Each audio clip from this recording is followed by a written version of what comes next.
नमः शिवाय। आज हम शिव पुराण के विंध्येश्वर संहिता के 13वां अध्याय पढ़ रहे हैं, जिसका शीर्षक है सदाचार, संध्या वंदन, प्रणव, गायत्री जाप एवं अग्निहोत्र की विधि तथा महिमा। ऋषियों ने कहा, सूत जी, आप हमें वह सदाचार सुनाइए जिससे विद्वान पुरुष पुण्य लोकों पर विजय पाता है, स्वर्ग प्रदान करने वाले धर्ममय तथा नरक का कष्ट देने वाले अधर्ममय आचारों का वर्णन कीजिए। सूत जी बोले, सदाचार का पालन करने वाला मनुष्य ही ब्राह्मण कहलाने का अधिकारी है।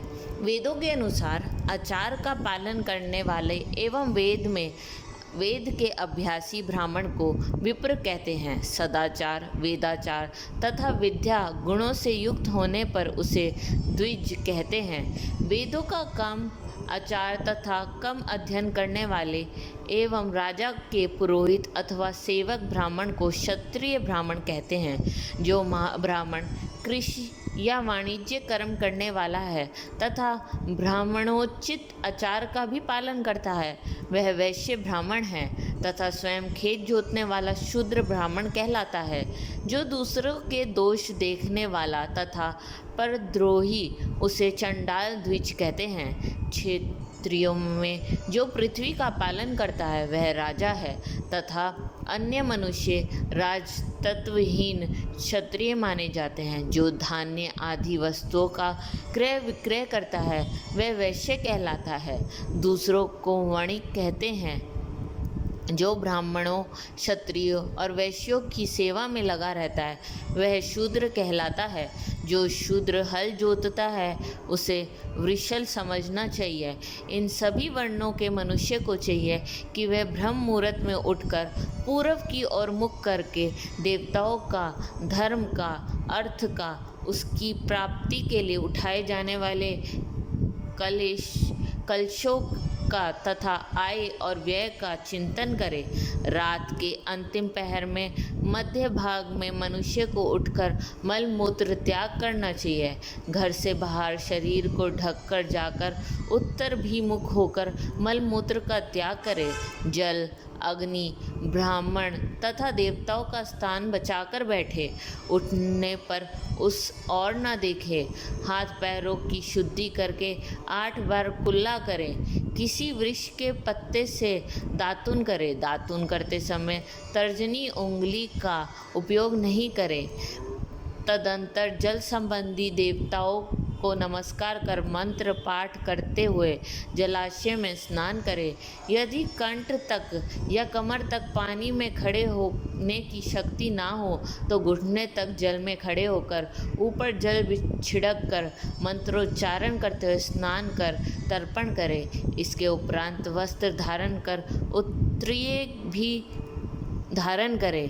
नदी अथवा तीर्थ में स्नान करने पर उतारे हुए वस्त्र वहाँ ना धोए, उससे किसी कुएं, बावड़ी अथवा घर ले जाकर धोए। कपड़ों को निचोड़ने से जो जल गिरता है वह एक श्रेणी के पितरों को तृप्ति के लिए होता है। इसके बाद जाबली उपनिषद में बताए गए मंत्र से भस्म लेकर लगाएं। इस विधि का पालन करने से पूर्व यदि भस्म गिर जाए तो गिराने वाला मनुष्य नरक में जाता है। आपोहिष्टा मंत्र से पाप शांति के लिए सिर पर जल छिड़क कर यस्य स्याहे मंत्र पढ़कर पैर पर जल छिड़के। आपोहिष्टा में 3 ऋचाएँ हैं। पहली ऋचा का पाठ कर पैर, मस्तक और हृदय में जल छिड़के। दूसरी ऋचा का पाठ कर मस्तक, हृदय और पैर पर जल छिड़के तथा तीसरी ऋचा का पाठ कर हृदय, मस्तक और पैर पर जल छिड़के। इस प्रकार के स्नान को मंत्र स्नान कहते हैं। किसी अपवित्र वस्तु से स्पर्श हो जाने पर, स्वास्थ्य ठीक न रहने पर, यात्रा में यह जल उपलब्ध न होने की दिशा में मंत्र स्नान करना चाहिए। प्रातःकाल की संध्योपासना में गायत्री मंत्र का जाप करके 3 बार सूर्य को अर्घ्य दें। मध्याह्न में गायत्री मंत्र का उच्चारण कर सूर्य को एक अर्घ्य देना चाहिए।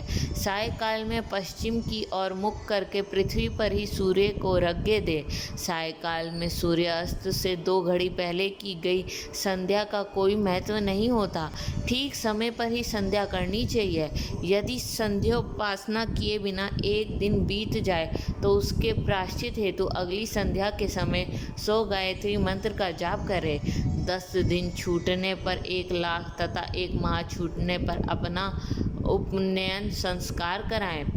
अर्थ सिद्धि के लिए ईश, गौरी, कार्तिकेय, विष्णु, ब्रह्मा, चंद्रमा और यम व अन्य देवताओं को शुद्ध जल से तर्पण करें। तीर्थ के दक्षिण में, मंत्रालय में, देवालय में अथवा घर के आसन पर बैठकर अपनी बुद्धि को स्थिर कर देवताओं को नमस्कार कर प्रणव मंत्र का जाप करके पश्चाताप गायत्री मंत्र का जाप करें। प्रणव के अ, उ और म तीनों अक्षरों में जीव और ब्रह्मा की एकता का प्रतिपादन होता है।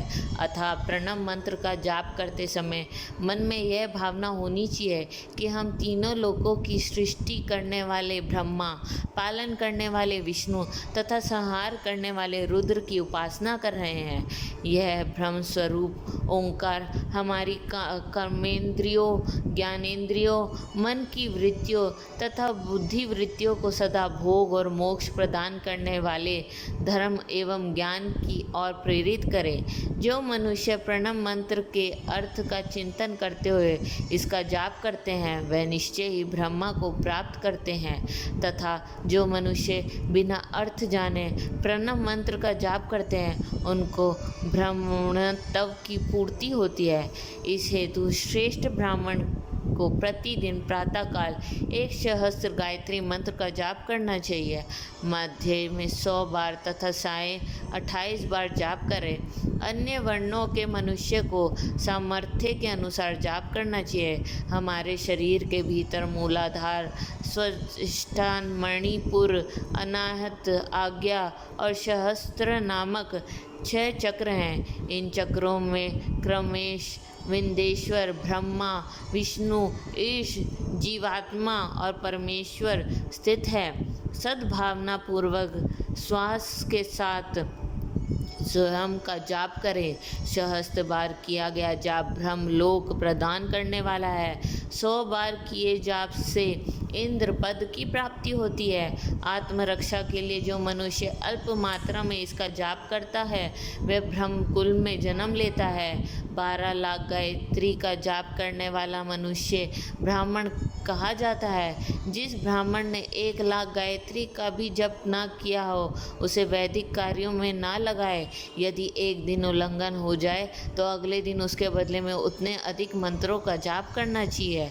ऐसा करने से दोषों की शांति होती है, धर्म से अर्थ की प्राप्ति होती है, अर्थ से भोग सुलभ होता है, भोग से वैराग्य की संभावना होती है, धर्म पूर्वक उपार्जित धन से भोग प्राप्त होता है, उससे भोगों के प्रति आसक्ति उत्पन्न होती है। मनुष्य धर्म से धन पाता है एवं तपस्याओं से दिव्य रूप प्राप्त करता है।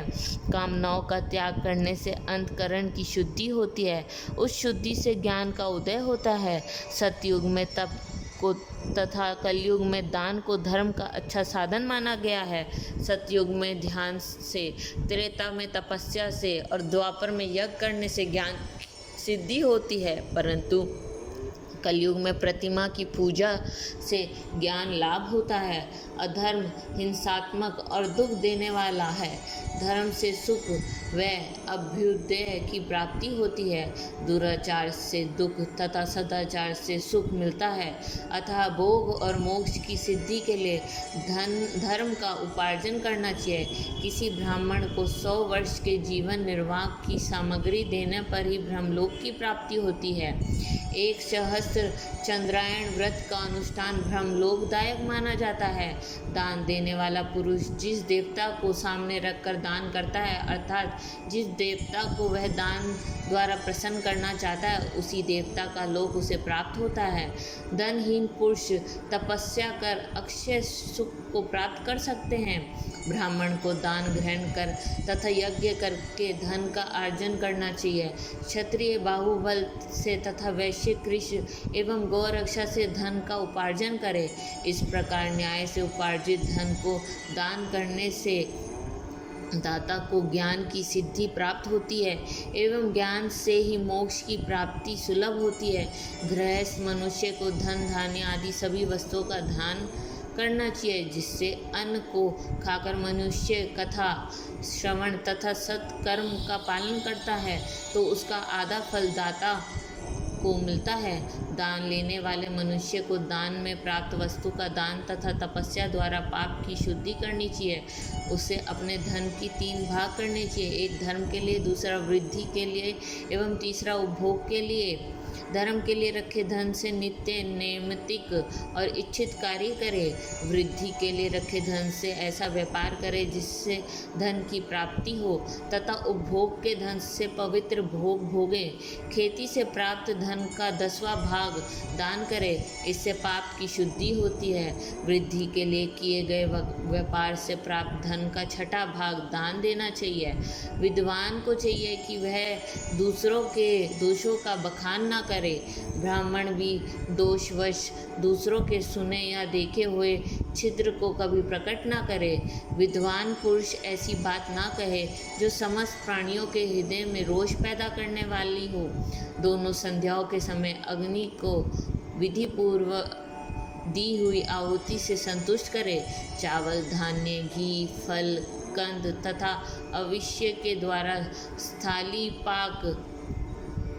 पाक बनाए तथा यथोचित रीति से सूर्य और अग्नि को अर्पित करे।